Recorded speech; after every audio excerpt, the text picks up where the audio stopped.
All right, let's jump right in. Picture this. The date is March 2nd, 2026, and a massive conflict has just kicked off in the Middle East. Now, what we're about to explore is a hypothetical war scenario, but it's one that's built on some very real military and economic thinking. We're not just going to look at what's happening, we're going to dig into what it all costs, and maybe more importantly, who can actually afford to keep this fight going. So, this is the official word coming out of the White House today, 4 to 5 weeks. But here's the thing. As the missiles are flying and all these high-tech defenses are being pushed to their limits, the real question we need to ask is pretty simple.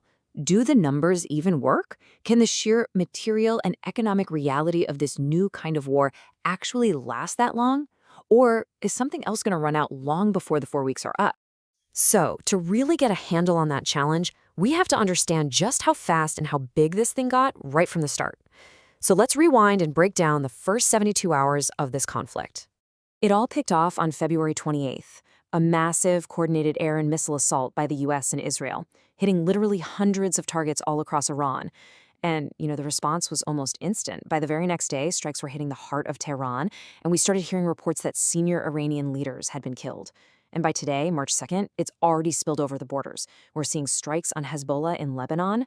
We're talking about a regional war in less than 3 days. It's just unbelievably fast. Okay, so we've seen the what. We've seen how quickly this all blew up. Now let's talk about the how, because this isn't just a simple clash of armies. What we're really seeing is a clash of two completely different military philosophies, and you can see it perfectly in the weapons they're choosing to use. And what's so fascinating here is the contrast in strategy. On one side, you've got the US and Israeli playbook, use these incredibly expensive, super high-tech cruise missiles to take out very specific targets from way far away. It's surgical. But on the other side, Iran's strategy is all about sheer numbers. Just fire huge volleys of ballistic missiles to completely overwhelm and saturate any defense. One is a scalpel, the other is a sledgehammer. And you see that exact same thinking when you look up in the air. Israel's flying its F-35 stealth fighters deep into enemy territory, trying to hunt down things like mobile missile launchers. But the response from Iran? Swarms of cheap one-way attack drones. Now, these things aren't designed to win a dogfight. They're designed to be a massive headache, to force the other side to spend a fortune just shooting them down. And right there, that's where the economic part of this war really starts to come into play. Of course, trying to stop this onslaught is one of the most advanced, most complicated, multi-layered defensive shields ever put together. We're talking about systems like the American Patriot and THAAD, working alongside Israel's own Arrow, David Sling, and the famous Iron Dome. All of these systems are working 24/7.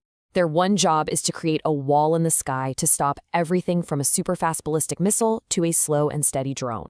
Now, a conflict like this, it's not happening in some kind of bubble.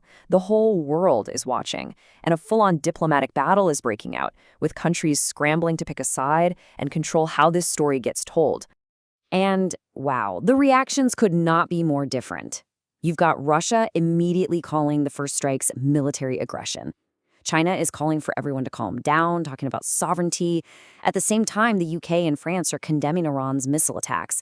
And then you've got countries like Turkey and the Gulf states who are stuck right in the middle, just trying to keep their own territory from turning into the main event. And get this, the shockwaves are already spreading. Over in neighboring Pakistan, this conflict has sparked deadly protests. It's gotten so bad the government has had to send its own military, not to fight a war, but to control its own cities. And that is a huge deal. It shows you that the impact of this war goes way beyond just the battlefields. It's creating chaos inside these countries. Which brings us right to the heart of this whole thing. Because when you strip away the diplomacy and the military tactics, what you're left with is a war of attrition. A war that's really going to be decided by economics. So it all comes down to this one simple question. When you have a super high-tech military going up against a strategy of just overwhelming them with numbers, who can actually afford to keep fighting, day in and day out?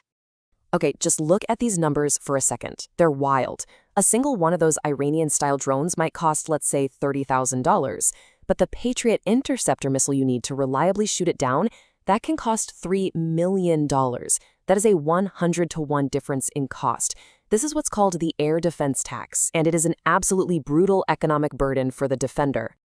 So let's see what that tax looks like in a daily budget. On a day where there are mostly drone attacks, the defender is spending more than twice what the attacker is. But look what happens on a day with more ballistic missiles.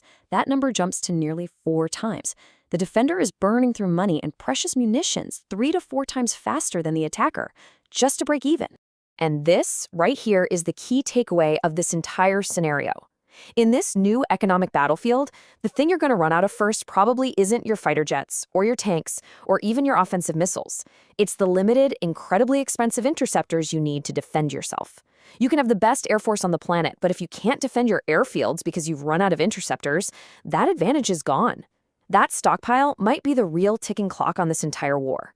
Which really leaves us with one final, pretty unsettling question about the future of war. In a fight that's all about attrition, where the cost to destroy something is everything, does the side with the fanciest, most expensive weapons always come out on top?